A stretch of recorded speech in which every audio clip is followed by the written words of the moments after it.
tarde. Lo pedimos todo en el precioso nombre de Cristo Jesús. Amén. Queremos estudiar en esta tarde estos versículos preciosos que son versículo 4 y el versículo 5 de Filipenses 4. Versículos que podemos memorizar, versículos que son fáciles de recordar y versículos que tienen un mensaje tremendo. Y es que vemos en estos dos versículos vemos tres características que debemos tener como cristianos. En estos estudios estamos viendo el tema de todo el libro de Filipenses, lo hemos llamado de alguna manera buscando la felicidad verdadera. Este mundo está en una búsqueda de la felicidad, pero no la busca donde debe. Busca la felicidad propia, busca su egocentrismo, pero no la encuentra. Y vamos a ver tres características del cristiano feliz, tres características del cristiano, y se dan en estos versículos. Primero vamos a ver cómo el cristiano debe ser gozoso, un cristiano gozoso. En segundo lugar veremos un cristiano lleno de gentileza, y en tercer lugar veremos un cristiano en guardia. Fácil de recordar con las tres Gs: cristiano gozoso, cristiano gentil o lleno de gentileza y un cristiano en guardia. Así que vamos a empezar con el primer versículo que tenemos ahí, el versículo 4, donde vemos que debemos ser cristianos gozosos. Dice ahí el apóstol Pablo en Filipenses 4:4, regocijaos en el Señor, otra vez os digo, regocijaos. La palabra regocijar no la utilizamos mucho, pero significa alégrate, alégrate, ten esa verdadera felicidad, ten ese gozo, regocíjate, vuelve a gozarte. Y aquí Pablo nos habla de la cualidad del gozo. La palabra ahí que se dice regocijar es una palabra que significa estar alegre, estar feliz, estar calmado, calmadamente, estar bien. Tenemos que reconocer que el hombre fue creado perfecto. Cuando Dios creó al hombre, el hombre era 100% feliz, con una relación con su Creador, gozaba de felicidad plena, 100%, no había ningún tipo de alteración en su gozo. Pero entonces entró el pecado, y el pecado trajo al mundo la miseria, la tristeza, los problemas. Todo eso vino a través del pecado. Adán y Eva eran 100% felices, 100% plenos. Ahora, esta cualidad del gozo es interesante, esta cualidad de la felicidad, porque es algo que por todas las edades el hombre ha buscado. No todo el mundo ha buscado ser rico, pero sí todo el mundo ha buscado ser feliz. Es un deseo innato, es una cualidad que el hombre busca. Pero el problema es que la busca en sí mismo, la busca en las cosas de este mundo y no la encuentra. Y la manera de encontrar la felicidad es curiosa porque es no buscándola, sino buscando a Dios. Y cuando buscas a Dios, entonces encuentras la verdadera felicidad. Entonces vemos lo que es esta cualidad del gozo, pero aquí Pablo habla también de la constancia del gozo en el cristiano. Dice, regocijaos en el Señor, que dice después, siempre, siempre. Y eso es algo que va totalmente en contra de lo que este mundo entiende por felicidad, por estar feliz, incluso de lo que nuestra propia carne nos inclina. Nosotros pensamos que yo voy a estar feliz cuando me sienta bien. Cuando me siento bien, cuando las cosas me van bien, pues puedo estar feliz. Pero si no me siento bien, si mis sentimientos no me llevan a eso, pues no puedo estar feliz. Pero el concepto que tiene Dios del gozo no es exactamente así. Nosotros pensamos que cuando me siento bien de salud, cuando todo va bien, puedo estar feliz, pero si estoy enfermo, si no lo siento, si no sale de mis emociones, pues no puedo estar feliz. Pero Pablo aquí dice regocijaos siempre. Es más, si vais a Santiago 1, versículo 2, el apóstol Santiago empieza directamente así, y mira lo que dice, Santiago 1, versículo 2, hermanos míos, tened por sumo gozo, sumo significa por el gozo más alto. Hermanos míos, tened por el gozo más alto cuando os halléis en diversas pruebas. ¿Cómo? Si me hallo en un problema, si me hallo en una situación difícil, si me encuentro en una situación que no es lo que yo quería, entonces tengo que tener el más alto gozo. ¿Qué es este gozo del que está hablando? ¿Cómo podemos ser constantes en este gozo? Y la respuesta entonces la vemos en el centro de este gozo. En el centro del gozo. Dice ahí, regocijaos ¿en qué? En el Señor. El centro de nuestro gozo y también el origen de nuestro gozo es el Señor. No es regocíjate en el dinero que tienes en la cuenta. Regocíjate en tu familia, y la familia es algo bueno. Regocíjate en lo que comes y bebes. Regocíjate en la creación de Dios. Tampoco dice incluso eso. Dice, regocíjate en el Señor. Gózate en el Señor. Y es que el Señor es el centro, el núcleo, el origen de donde tiene que salir todo el gozo de nuestra vida. Toda felicidad y gozo verdadero proceden solamente del Señor Jesucristo y de una relación restaurada con Dios por medio de Cristo. Por eso, tenemos que entender que solo el verdadero cristiano puede ser verdaderamente feliz. Solo aquel cuya vida ha sido restaurada por Dios a través de Cristo puede ser verdaderamente feliz. Porque lo que ocurre cuando Dios nos salva es que nos vuelve a restaurar como estaban Adán y Eva en el Edén. Nos vuelve, en cierta manera, a ese estado. Por supuesto, seguimos luchando con la carne, seguimos en este mundo caído, pero nos da aquellas cosas que tenían Adán y Eva en el huerto, nos da su espíritu que desea lo bueno, que desea la santidad, que desea la verdad.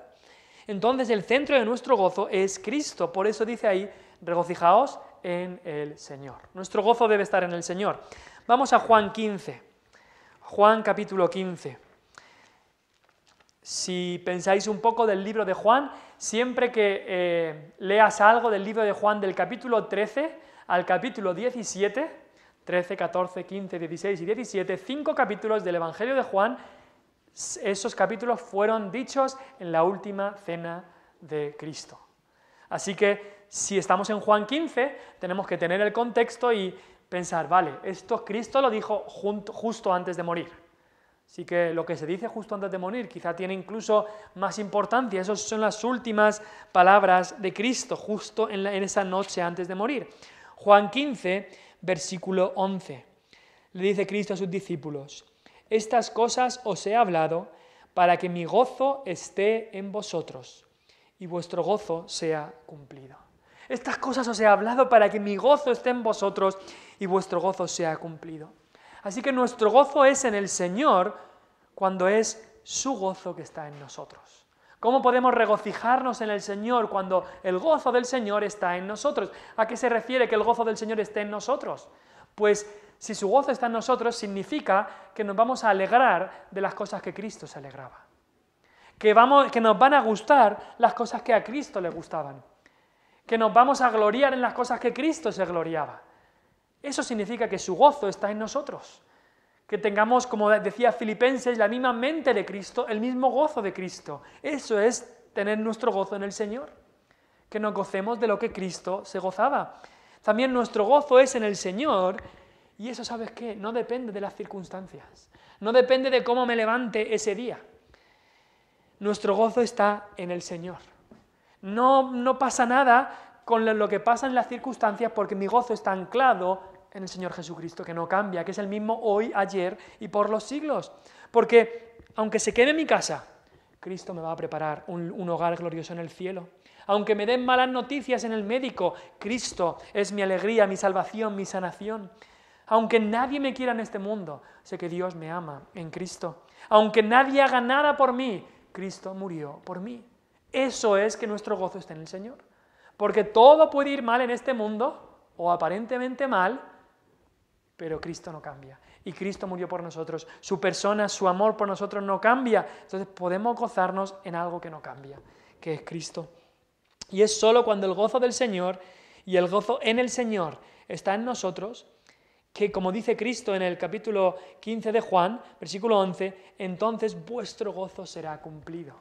Ese anhelo innato, ese deseo interior que hay en nuestro corazón de felicidad, solamente cuando el gozo de Cristo esté en nosotros, cuando nos gocemos en Él, entonces ese deseo que todo el mundo tiene de felicidad se verá cumplido.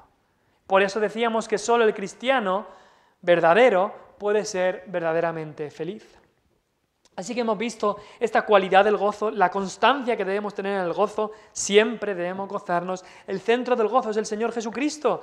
Y volviendo a Filipenses capítulo 4, versículo 4, vemos también lo crucial que es el gozo para el apóstol Pablo, porque dice, regocijaos en el Señor siempre, y luego dice otra vez os digo, regocijaos. Es como que Pablo se repite, no hay no hay otra instancia en que Pablo, cuando está dando una exhortación, haga esto. No ocurre esto con otras exhortaciones de Pablo, pero aquí dice, tenéis que estar alegres. Y os lo repito, tenéis que estar alegres. Pablo se repite 2 veces aquí para dejarnos claro que el gozo es algo que el cristiano debe buscar, el gozo en el Señor. El gozo en el Señor. Lo tiene que repetir. ¿Por qué lo tiene que repetir? Porque quizá tú lo has escuchado y todos lo escuchamos. El cristiano debe gozarse en el Señor. Decimos, amén, amén. Sí, claro que sí.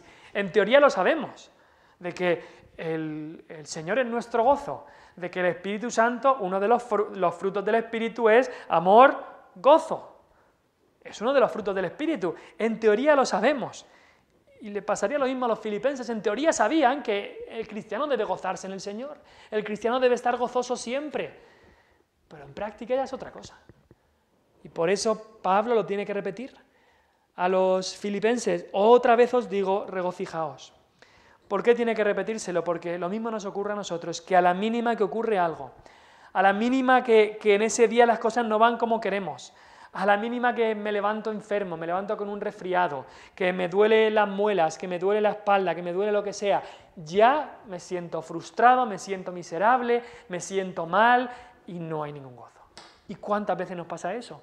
Que queremos hacer algo y las cosas no van como queremos, que vamos a presentar un papel y nos falta otro y alguien no hizo lo que tenía que hacer y nos falta ese papel, que estamos en el médico y estamos ahí esperando 1 hora y nos dicen no, su cita se ha cancelado y nos sentimos frustrados y pensamos qué día más malo es hoy y perdemos ese gozo. Y Dios nos tiene que enseñar a través de este versículo que el gozo es un mandato. Es un mandato que Dios nos da. Debemos gozarnos. Y la clave está gozarnos en el Señor. Gozarnos en el Señor y saber que todo lo que ocurre obra para bien. Aunque no lo veamos. Y el bien que Dios está haciendo no es que voy a tener salud, riquezas y amor. El bien que Dios está haciendo es que me está moldeando más y más como a Cristo. Ese es el bien que está haciendo, ese es el mayor bien. Así que ese es el mayor gozo que debemos tener y es una cualidad que debemos tener como cristianos, un cristiano gozoso. Así deberíamos ser. Pero en segundo lugar, hay otra característica que debe tener el cristiano en estos versículos y es que el cristiano debe estar lleno de gentileza. Debe ser gentil, una persona gentil. Esta palabra gentileza aquí en el versículo 5 que dice vuestra gentileza sea conocida de todos los hombres. Es una palabra interesante. Aparece, creo, solamente 5 veces en el Nuevo Testamento, y es una palabra que también significa bondadoso, amable, y literalmente se podría traducir como ser considerado, o algo apropiado para algo, o algo suave. El sustantivo o el verbo ahí, vuestra gentileza es un sustantivo, un nombre, ese sustantivo en el original nos habla de hacerse o parecerse a alguien. Y es como algo apropiado para alguien.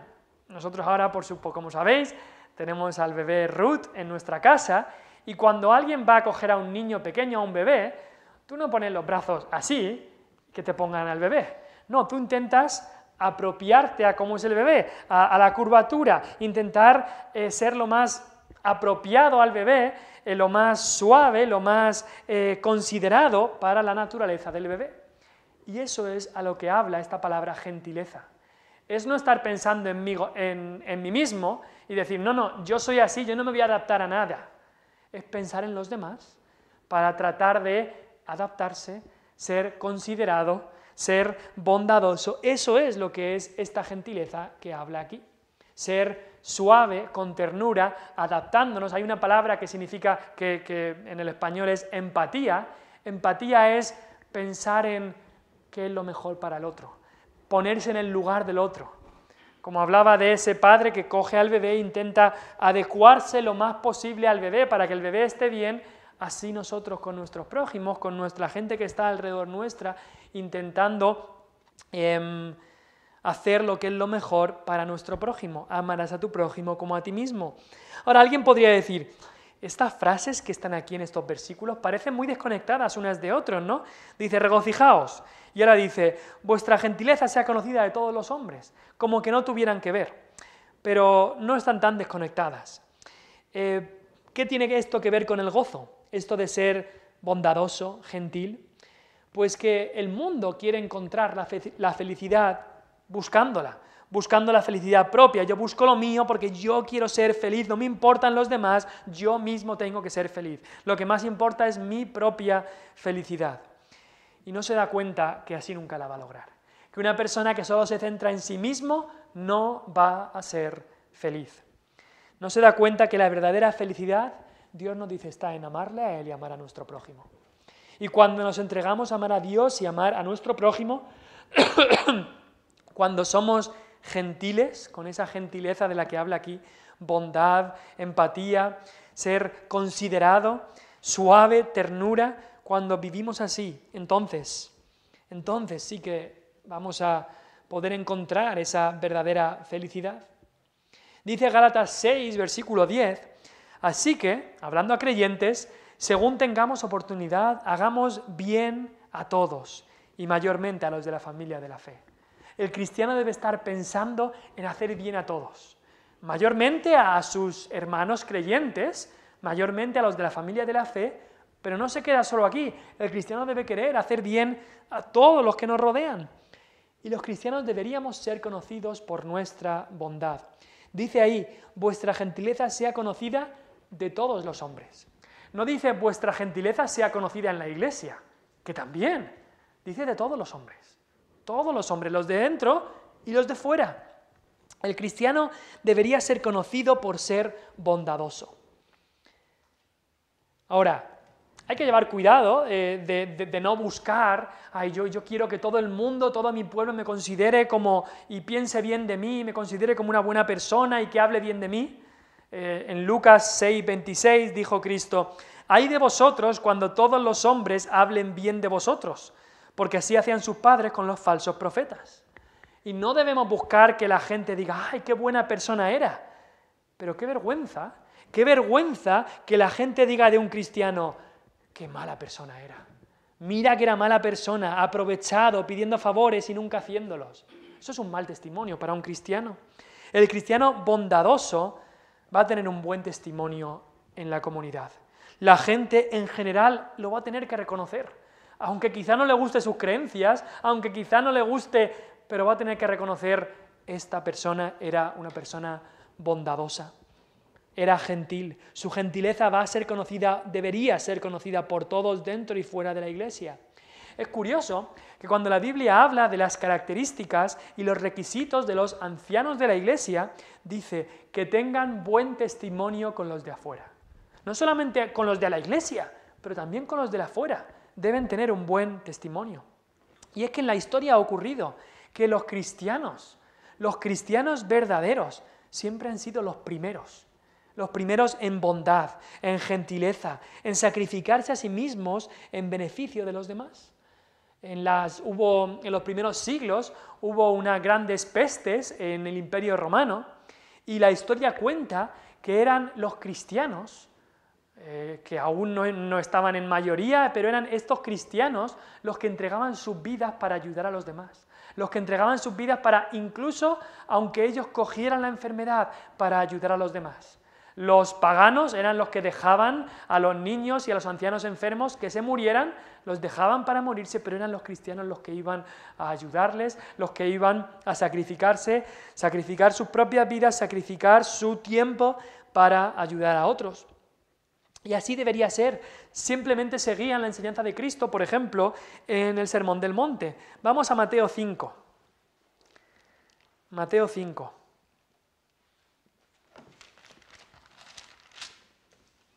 Mateo 5, versículo 38.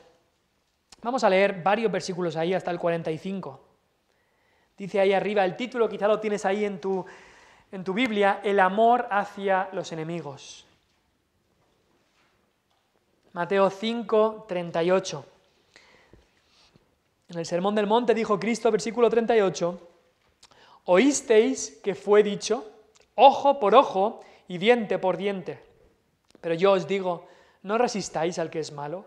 Antes, a cualquiera que te hiera en la mejilla derecha, vuélvele también la otra. Y al que quiera ponerte a pleito y quitarte la túnica, déjale también la capa.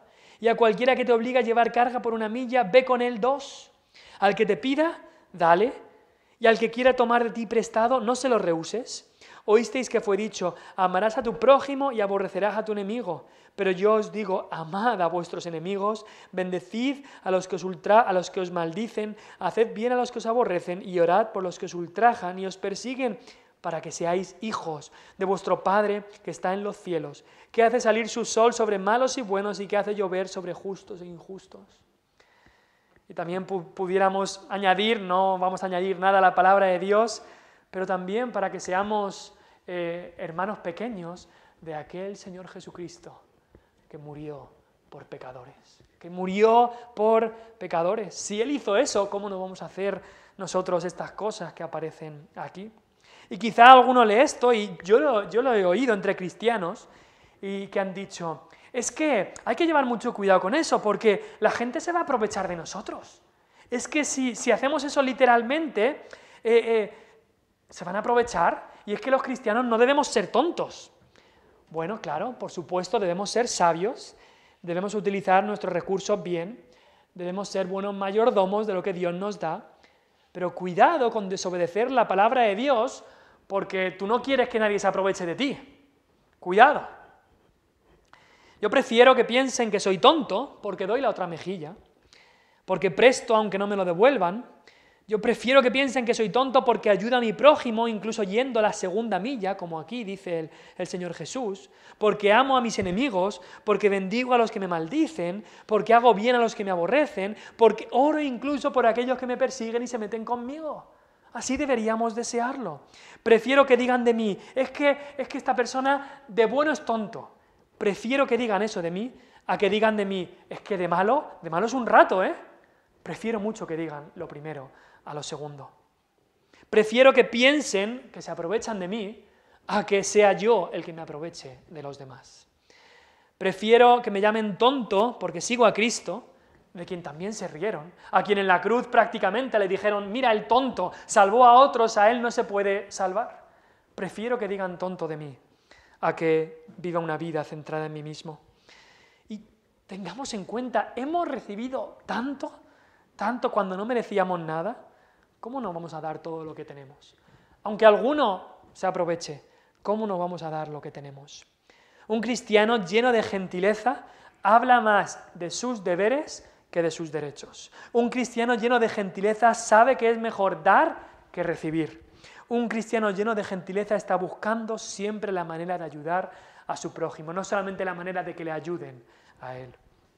Así que debemos ser cristianos llenos de gentileza, volviendo a Filipenses 4, que vuestra gentileza sea conocida de todos los hombres. Cristianos gozosos, cristianos llenos de gentileza y en tercer lugar, debemos ser también cristianos en guardia. ¿Y a qué me refiero? Última parte del versículo 5 dice, el Señor está cerca. El Señor está cerca. ¿A qué se refiere esto de que el Señor está cerca? Pues la mayoría de comentaristas toman esto como una referencia a la segunda venida de Cristo. El Señor viene y el Señor está cerca. Algunos creen que quizá también habla de que el Señor está cercano a los suyos. Sabemos que Dios está cercano a los suyos, que Él nos acompaña, que Él va con nosotros. Y puede ser que también Pablo se refiriera a eso, pero creo que a lo que más se refiere aquí es refiriéndose a la segunda venida de Cristo. ¿Por qué? Porque también en el contexto directo, lo vimos en el versículo 20 del capítulo 3, hablando que nuestra ciudadanía está en los cielos, de donde también esperamos al Señor, al Salvador Jesucristo, al Salvador, al Señor Jesucristo. Entonces, Pablo aquí repite ese concepto, el Señor está cerca, estamos esperándole, el Señor está cerca. Hay una expresión que creo que es en 1 Corintios 16, que en el arameo aparece, que es la expresión maranata. No sé si habéis escuchado esa expresión, pero maranata significa el Señor viene pronto. Y ahí en 1 Corintios 16, 22 dice, el que no amare al Señor Jesucristo sea anatema, el Señor viene. Seguramente esto era un saludo o una frase corta que decían los cristianos en la época: el Señor viene. Quizá era también para animarse los unos a los otros: el Señor viene pronto, el Señor está cerca, el Señor viene. Así se hablaban los cristianos entre sí. Y además encaja con el contexto, porque ¿cuál es la razón de que debemos ser gentiles? ¿Cuál es de que debemos tener una gentileza que sea conocida de todos los hombres, de todo lo que nos rodean? Debemos hacer eso porque el Señor está cerca. No queremos que el Señor nos pille siendo malvados con nuestros semejantes. No queremos que el Señor nos pille siendo egoístas, sino siendo bondadosos y gentiles. Como la madre que le dice a los niños: portaros bien, que el papá viene, que el papá va a llegar, que el papá está cerca. Como el jefe o como el encargado que le dice a los trabajadores: trabajar bien porque el jefe está por llegar, el jefe viene. De la misma manera aquí Pablo le dice a los creyentes: sed gentiles los unos con los otros y también con los de afuera, sed bondadosos los unos con los otros. ¿Por qué? Porque el Señor está cerca, porque el Señor está cerca. Un comentarista resume todo esto diciendo: vive cada día con la expectación de que el Señor vuelva como tu Salvador y también como el juez del mundo. Deja que ese pensamiento cree en ti un espíritu de ternura, porque le conoces como Salvador y Él ha sido tierno contigo a pesar de que mereces su juicio. Ahora, cuando pensamos en la venida del Señor, desgraciadamente muchos cristianos no están esperando que Cristo pudiera venir ya. No están esperando que Cristo pudiera venir pronto. Muchas veces, muchos cristianos empezamos a estudiar las doctrinas en cuanto a cómo va a ser la segunda venida del Señor. Eso se llama escatología en cuanto a las doctrinas de los últimos tiempos. Y empezamos a estudiar de cómo será y qué pasará y las cosas, las señales que tienen que ocurrir, y muchos llegan a la conclusión: es que yo creo que hay muchas cosas aún que se tienen que cumplir. Así que Cristo no puede venir ni hoy, ni mañana, ni pasado, porque aún hay muchas señales que se tienen que cumplir. Y creo que nos equivocamos. Creo que nos equivocamos porque al leer el Nuevo Testamento, tú lees ahí a los apóstoles que su sensación de lo que dicen y lo que enseñan es que la venida de Cristo la veían como inminente. La veían como inminente. Vamos a ver algunos de esos versículos, los puedo leer yo, no hace falta que los busquéis. Hechos 3, 19 y 20, Pedro está predicando y les dice: así que arrepentíos y convertíos para que sean borrados vuestros pecados, para que vengan de la presencia del Señor tiempos de refrigerio y Él envíe a Jesucristo que os fue antes anunciado. Estaban esperando la venida del Señor Jesucristo, que los ángeles dijeron: como ha subido al cielo, así también bajará. Y ellos la esperaban inminentemente. Apocalipsis 22, 7, dice Cristo: he aquí, vengo pronto. Bienaventurado el que guarda las palabras de la profecía de este libro. Apocalipsis 22, 12, he aquí, yo vengo pronto y mi galardón conmigo, para recompensar a cada uno según su obra. Eso es lo que dice Cristo. ¿Y qué responde Juan? Dice: el que da testimonio de estas cosas dice ahí Cristo: ciertamente vengo en breve. Y Juan responde: amén, sí, ven, Señor Jesús. Esa es la respuesta de Juan.